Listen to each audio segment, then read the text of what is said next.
Hey folks, welcome back to Runaway Trains. We're going to start building a tunnel over here. We had this idea for having a Henry's tunnel like in the Thomas and Friends series.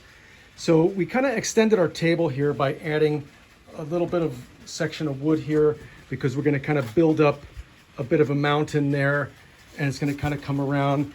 On the back here, we're going to leave this open so we can access in case we ever get a derail. You can see we got Henry struggling to get up the hill over here. So just like on the Thomas series, there'll be a tunnel here. And we can really enjoy running some of our Bachmann trains. But more than anything, every layout has to have some kind of a tunnel or a passage or a bridge of some kind. And, ours does too. We wanted to do it over in this section because this, basically has been unscripted. It might look nice where the lake is, and it kind of maybe will rise up sort of to a mountain peak there. But, I still got to have access to my tool bench over there and stuff. And I think Henry will be really happy if we can complete this job. Our first step, like I said, was we added this little extra bit here because you can see we're going to need to put some kind of form that goes up over there, and there wasn't enough of a lip here, not enough of an edge. And then it kind of came around here, and we're going to kind of use this to build up. Something I'll say while we're at this moment discussing our layout is we just kind of wung it. We never had like a design. Some people get really involved when they're making a train layout, and they even design it before they even start. With us, we were not that organized. We just wanted to run trains, and we kind of built a little bit at a time. And then when we get a situation like we did over here, we just kind of spontaneously do what we can to create an area or a scene. And that's what we did here with some trees. Same over here. Our table used to be an L shape like that, and we wanted to do something here to extend it. And we're like, well, if we bring the loop around here, we're going to need some kind of bridge or some trestle or something to connect us back around over here. And this was a huge project here. This is all built by hand, just using dowels. And Drake, you want to bring that over? I made kind of like I don't know what you would call this, but it's just sort of like I don't know, like a pattern or something that held all the pieces in place. And you can see, because we were on an incline, I was able to make each of the trestles a little bit longer and taller to accommodate the height we have on that side of the table. And then over here where it kind of comes down at the 3%. Here's an example of an extra one that we made. I made a few extras. We figured out how much to measure in between each of these so they were evenly spaced. And we ended up with one or two extras. I forget what you call this. Some kind of like diagram. A diagram, but when you put the dowels in there, it would hold them all in place for when I glued them. I know there's a word for it. Somebody can leave it in the comments, or I'll go look up on the Webster's Dictionary when I'm done here. Anyway, back to Henry's tunnel. That's what we're working on. We'll keep you updated as we make a little progress on that to run.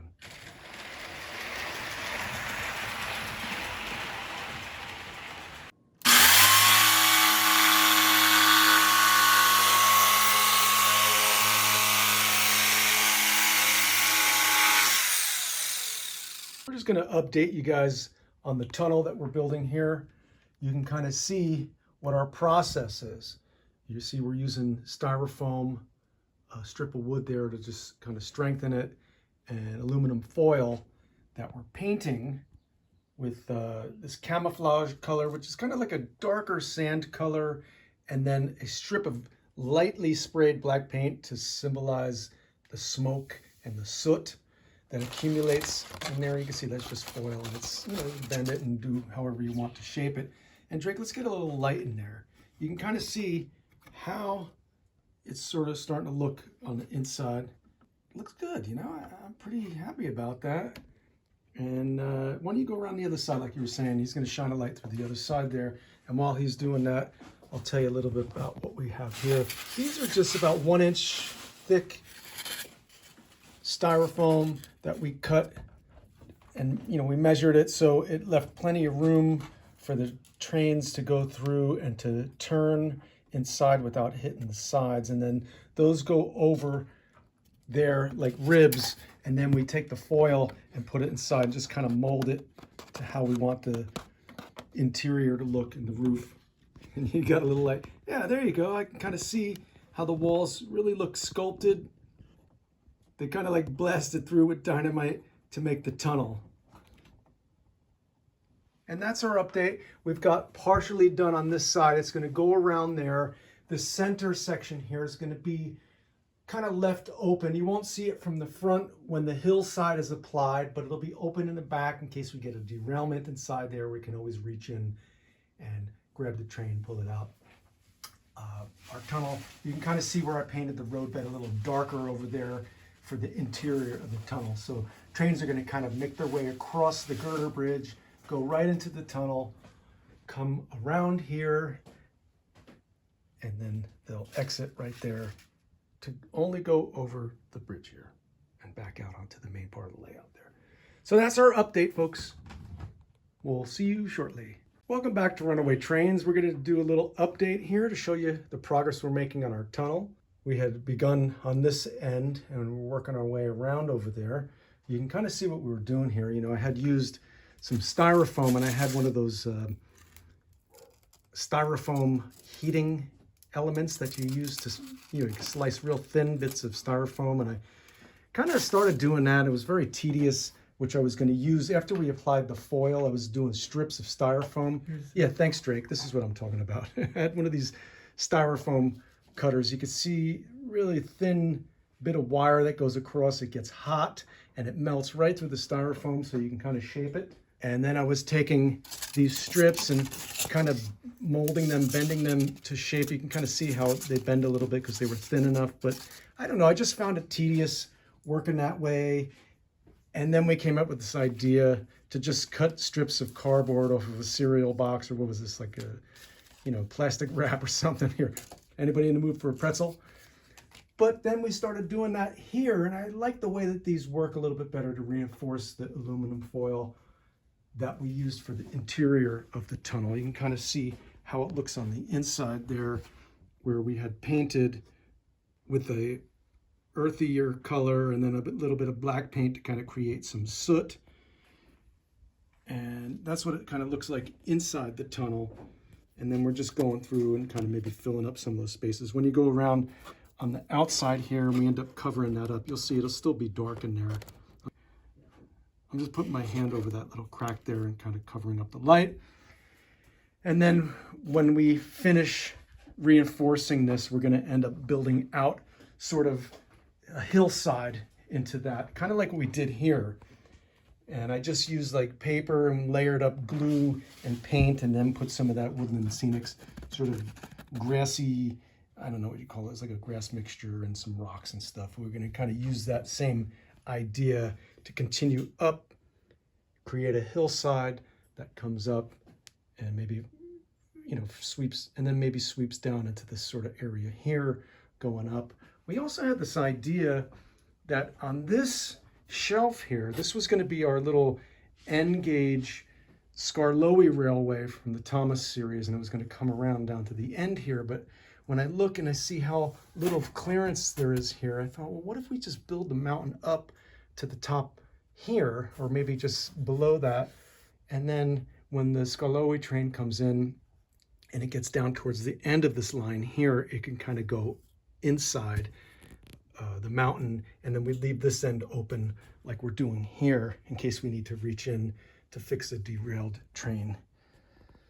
So that's our progress for today. All in all, I think we've put maybe, we were out here 3 or 4 days, you know, maybe an hour each day working on it. Not a lot of time going into it. You can see it's very rough right now. I think the real work goes into when you get to this stage and you're painting and decorating and stuff and gluing. And for now, we don't care how rough it looks because it's all going to be buried underneath this sort of skin that goes on the outside. So that's our update. We'll see you guys again shortly. All right, so we got the rest of the bracing done all the way to the portal over there, coming around this way. And what you see with this pile of styrofoam is we're starting to build up in front of this, kind of sculpting it, making it really rough. So when we put the sort of paper layer or skin over this and paint it, there'll be lots of little nooks and crannies, like our Thomas's English muffins. But you can see that's where we're at today. Today would be day 4 working on this. So our next step here is we're going to put the paper over the molded skeleton of. Now that looks pretty crummy, but when it's covered, it's going to look good like this. And we've got some rocks and things that we're going to attach to it. So first thing I did is I took some white glue and I watered it down, and I'm going to use a paintbrush to kind of apply to the outside edges here. And then I'll do that real good, and then I'll take the paper and I'll smooth it into all the corners and all the crevices and try to make it look sort of natural, where it doesn't look all like folded and creased and stuff, to give it a little bit of flow and a little bit of a natural look. So here you can see how I kind of molded the paper around this corner here, kind of tucked it in. You wet it real good with the brush and some glue to kind of help seal it and hold it together. And then I was just using an ice pick tool to sort of poke it into these little sort of crevices. And you know, the paper gets a little wet, which is good because then it can help sort of mold it into shape. And then when it dries, it'll dry in its sort of fluid look. And then when it dries, it'll sort of hold the shape that it has when it was wet. So that's kind of the idea, to cover the whole sort of skeleton with the paper using the wet brush of glue. Down here you can see I tore the paper there, and I'm going to go ahead and I'm going to fill that with another piece of paper. Kind of like paper mache. Basically that's what you're doing here.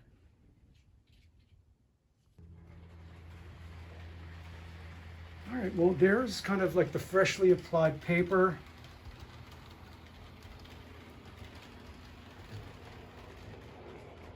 You can see it's still wet, it's drying. It's got some creases in it and stuff. That's our first excursion going through there. That was our first test run. You can kind of see, you know, it starts to peel up a little bit. I'm just going to smooth that out. It's still wet. It'll stay wet for maybe the day, depending how hot or rainy or whatever it is where you are. Look from over the top here. You can kind of see how this is just resting here. I'm trying to decide what I'm going to do with this back part here, because we talked about extending this to cover that strip there for the narrow gauge that was going to run in. Maybe it'll end in here, and then there'll be like a portal here where you can reach in. But just, you know, look down over the top here. You can kind of see how it sort of stops down the bottom there. You know, if you get the paper really, really soaked, it's good because it becomes more moldable, like a paper mache. Then what we do is, let's say spots like that where there's a little hole, after it dries, we'll just go and we'll get a little bit of like filler putty or something and fill some of those holes. So when we paint over this, it'll really seem much smoother.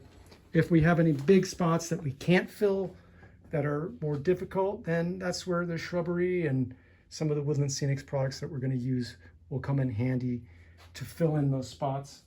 Also, we've got a few of these leftover sort of rock pieces from an old layout that we took apart. And you know, that all look real good, kind of mixed in there in the right spot. Just like we did with this, we had all these extras here that we added. So that's it for today. I'm taking a break. I probably spent maybe about an hour and a half doing this much today, and I'll let that dry and we'll come back tomorrow. What is day? Today is day 5, I think, or is it day 6? I'm not sure. It's either day 5 or day 6. And we'll use some of this Woodland Scenics blended turf to apply at the end after we paint this. I don't know, I'm kind of liking that sort of more brownish color. Maybe we'll blend a little bit of sort of greens in there to combine the two. So today we're painting the tunnel. We're kind of doing it in steps. I've got this sort of darker green that we're doing first to give the darkest, deepest sort of shade. And then we're going to layer on top of that other shades of green and brown to kind of give it some depth. You can kind of see how we did that here. I'm sort of using the same approach where we started with the darkest color and then layered a few lighter colors, and then we spray it with some glue and then sprinkle the Woodland Scenics blended turf over the top of that. You kind of see how that gives us some texture. It looks like it's alive, like there's some plant life there. I'll show you the type of paints that we're using. Just these acrylics that I got at the Dollar Tree store. You know, they're kind of, I don't know, whatever they're, maybe 4 or 6 ounce bottles. And then mixing them up together, kind of just get a darker green shade. I know it looks kind of like a Crayola crayon, but when it's done, it'll look a little bit more realistic like this. And then like I was saying, like when you look there, you can kind of see how there's a crease in the paper there. And that'll get filled up when we put some glue and some Woodland Scenics and some of the extra rocks that we have. We saved from an old layout that we dismantled. And some of that will find its way into the mountainside as well. Over there is where the entrance to the tunnel is. And here is the exit. And then we have this sort of wood structure that supports the railway there. And that green kind of tucks underneath it like it's part of the mountainside or the landscape, and then you can kind of see around the back. We're going to do the back last. But up along the top there, it's sort of a flat kind of ridge that we're going to maybe put some homes up at the top there to make it look kind of California-y, like the hills. We'll see. And then down the bottom there, of course, is our campground, our little trailer park. That's a nice little place. I'd love to go there on vacation. So I'll keep you posted as we do layers, and you can kind of see how we're progressing. All right, welcome back to Runaway Trains. Here is our tunnel. I believe this is day 7 of working on it. You know, just a couple hours, maybe an hour, sometimes 2 hours per day. You can kind of see the results we have here. Our little trailer park down here at the base of the hills. Lots of bits of shrubbery kind of grown in the craggy hillside over there. Along the top, you can kind of see the sort of drier foliage on the top, all the way over here to the tunnel, which leads out here onto the bridge. I think we did pretty good, you know. We didn't spend a fortune on it. I think, you know, maybe we spent probably $100 in Woodland Scenics products and paint and brushes and glue, and I don't think we really spent more than that. You know, some of the things we had found, you know, we disassembled an old layout that had these portals, so we didn't have to buy those. There were things that we had. Maybe you guys have stuff lying around that you can recycle into your scenery. We did buy the trailer park set here, and I want to say this was $35, I think. Can't remember. It was under $50 for all of that. I think it was about $38 maybe. You know, and that's optional. You can do what you want, but if you're just looking to make some hills and a tunnel for your train to come through, the last thing that we need to do is we need to get some black fabric, which we're going to put here. I'm going to drape along the back there, but we're waiting to do that because all around our table, we want to do one of those things that people do. I forget what they call it, but there's like a little drop panel that comes down and they put their lighting in it. I don't know. I call it a soffit, but I'm sure there's a different name that everybody uses for it. And we're going to do that to kind of conceal under the table. I noticed from all the videos that we've done this past year, you always see what's down there when I sweep across here, and I don't like the way that looks. But if we just drape some black fabric down there, we'll probably just go to Joann's fabric store, maybe just get 3 yards of it, and it should be plenty. Actually, maybe we're going to need more because we probably want to do it here at the front as well. Hide the shop vac over there. But that's it, guys. Thank you for all your support. Now Henry has his tunnel. All you Thomas fans will be happy about that.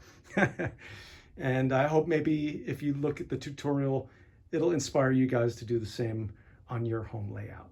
So that's it. Thanks for watching Runaway Trains. We'll see you on the next run.